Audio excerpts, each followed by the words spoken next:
This monster is 199 centimeters tall.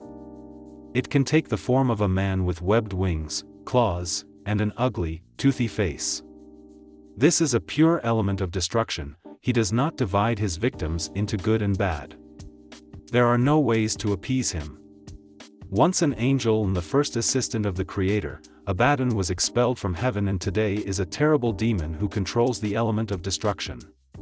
Terrible in appearance, the demon has limitless possibilities.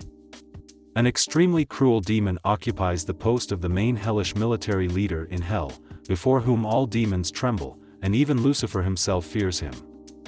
In the Bible, this fallen angel is mentioned only a few times, but this is enough to conclude that this hellish entity is the most terrible thing that can exist in the universe and beyond. And his name is Abaddon. This is the most powerful demon, most often called one of the main generals of hell and Satan's advisor on military matters. Most theologians claim that Abaddon is a demon who originally served as an executioner of punishments while serving God. His love for murder was the reason for his expulsion from heaven to hell, where he is the main military commander. However, he does not obey Satan. In the hierarchy of dark forces, he and Satan are on the same level. The Revelation of John describes how Abaddon leads a horde of locusts against humanity. He is also known as Abaddon, Abaddon or Apollyon. This is the most powerful demon, who personifies the true power of destruction. In this, he is partially similar to the demon Belial, who is the pure power of evil, lies and deceit. It is necessary to clearly distinguish between the concept of evil and destruction. The power of destruction does not divide its victims into good and evil. And, what's more, it can sometimes have positive consequences, especially when it comes to punishing the guilty and making room for something new. That is why some modern religious sources continue to believe that Abaddon is still an angel, and any demonization of him is ensured only by his extremely cruel nature. This is confirmed by the revelations of John, where Abaddon, appearing in the form of hordes of locusts, has as his goal only to harm the enemies of God, and not all of humanity and, especially, the angelic army in heaven. Nevertheless, medieval and modern sources are mostly inclined to believe that he is still a demon, who previously performed the functions of an executor of punishments in the service of the Lord. Subsequently, his passion for endless destruction and murder led to his fall into the abyss. And he did not take part in Satan's rebellion against God.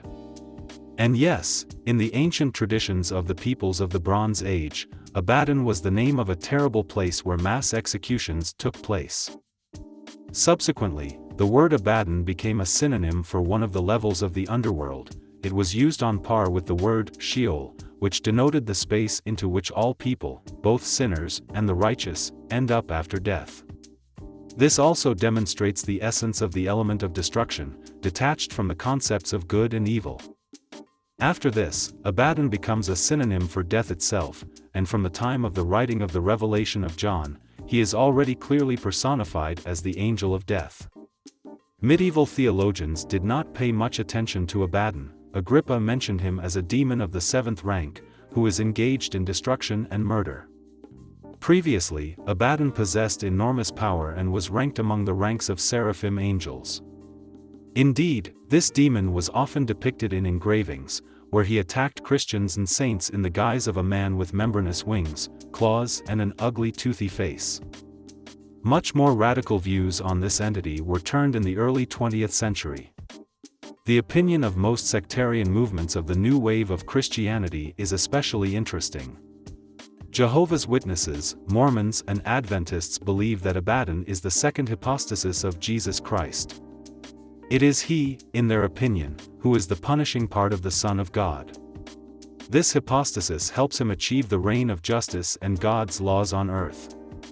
Such conclusions are already blasphemous in themselves, since the Son of God Jesus Christ, who is the personification of universal love in its purest form, has the first commandment, "Thou shalt not kill." Jesus, like his Father, the Creator of the universe, are creators, not destroyers. The destroyer, as we know, is the devil. Therefore, Abaddon can be safely counted among his army. The only difference is that Abaddon was the angel of destruction even before the conflict between God and Lucifer. Perhaps, in the early times of the creation of the universe, the Creator needed such a sinister character as Abaddon for certain functions, but later he became superfluous for the Creator and was removed to the dark part of the spiritual world as unnecessary. It is noteworthy that medieval demonologists unambiguously ranked Abaddon among the highest hierarchy of demons. And those who equate this monster with Jesus Christ may do so intentionally, and then a fair suspicion arises: on whose side are those who claim this and who do they serve?